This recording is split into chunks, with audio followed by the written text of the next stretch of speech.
Great. How are you? um, this story, the feeling that this story brought up, Tom's Midnight Garden, is such a good metaphor for how I experience seeing my family. So, all my family, oh gosh, I don't want to get too depressing and sad, but all my family are overseas. I have an aunt and cousins and nephews and nieces in England, in the UK. Most of them in Wivenhoe, Essex, beautiful little town in Essex, England. And then I have Swedish family spread out throughout Sweden, all over Sweden, every part of Sweden. Karlshamn, Lund, Malmö, Jönköping, Linköping, Stockholm, probably Gothenburg, Västervik, or all throughout. I've got family everywhere in Sweden, and which is in a way at this point in time it's wonderful that if I do have the funds, the money, I can go and visit and explore. That's what I did last year, June, July, for 5 weeks. I went and explored Sweden and Europe, and I visited family, and it was the most wonderful, amazing holiday of my life. But the entire time I was haunted by the realization that I hadn't been overseas for 16 years. I was building up my career, and I was starting a family, and I was getting married. I didn't have the capacity or the funds or the money or the time to go visit family. I didn't have the resources, and also starting a business, I couldn't leave. And they'd all aged so much, and I had aged so much. My first visit, I had a full head of hair, and I was in my late 20s. Now I'm in my 40s. I was 29 or something, 28, 29. Now I'm in my mid 40s, early 40s. I was 43. I'm 45 now. And the story of Tom in the Midnight Garden, he moves to a small town. Fanny moved to a small town, and he discovers that there's a portal into the garden where he meets this girl. And when he first meets her, she's very young, so she's maybe 5 years old, and he's 12, and she's sad, lonely, unhappy, and he befriends her and comforts her, and he's friendly. But then the portal closes every 5-6 hours, let's say. So he gets transported back, and it's a time portal. So he goes in the garden, he gets transported back in time. He meets this girl, but he doesn't know that it's a time portal. And us, the reader, we don't know he's in a time portal. We don't know what's going on. It's just magic. He meets with this girl, plays, and then he goes back, goes to sleep, wakes up, and then every night for months, the time portal opens up. But every time he goes through, she's jumped forward a couple of months in age. The first time he met her, maybe she was 5, then she's 6, then she's 6.5, then she's 7, then she's 8, then she's 12, and he builds a relationship, a friendship, and then over time, he stays the same age, because this happens maybe over 3 months for him. So he's 14 throughout. But the last time he goes through the portal, she's an old lady, and they were like, the story makes it almost as if they're soulmates and they get on really well and they really love each other. And she asks, "Where do you go all the time? Why don't I ever see you for months? You just disappear and you're out of my life. And I miss you so." And for him, it was just it was 24 hours, and he can't understand. And she's like, "Why are you always the same age?" But he's built this relationship with this stranger, and with the time portal jumps. It's quite heartbreaking if you think about it. It's like you're living in 2 different planes of existence, and and you never quite link up. But then at the end of the story, he's telling his family about this experience, and they say, "Oh, that's Ursula who lives next door. She's still alive." "Oh, that's the old lady." So then he's like, "What? She's still alive?" He gets up and he goes next door, and there she is, sitting, a blind, frail little old lady.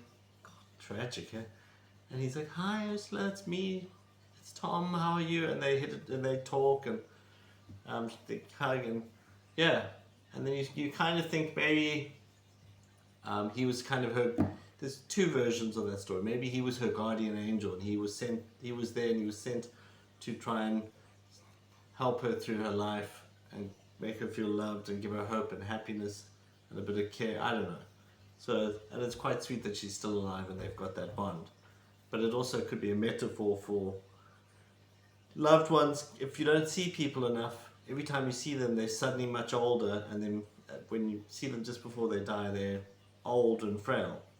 And that's kind of the experience I had. I've got, because I only go over to see family, let's say once every 10 years, I remember them young, fit and healthy, but then every time I go, they're so altered and older and more frail, and I just, and my cousin Gabriella, when I went over to Sweden 16 years earlier, her two kids were babies, they were toddlers, they were like 2-3 years old. And when I went over in 2024, they were both out of school, mature, they're grown-ups. They're older teenagers, early 20s, not, so you wouldn't say, but they're still young adults.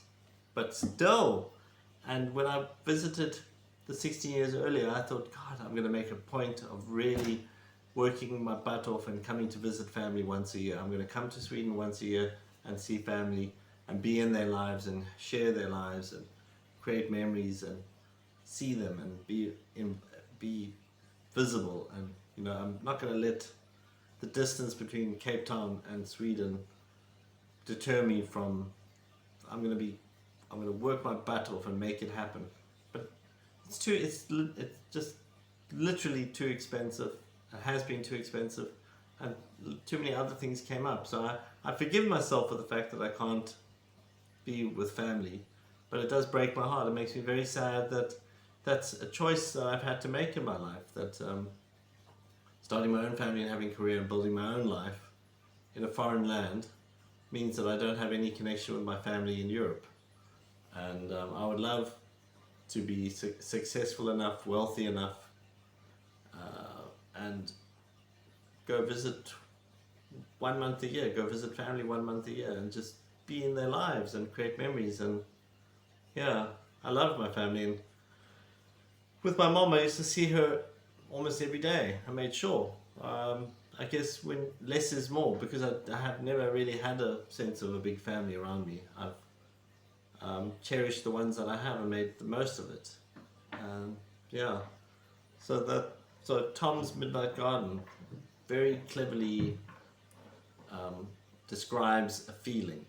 So the feeling of time passing, and I guess kind of cherish every moment, and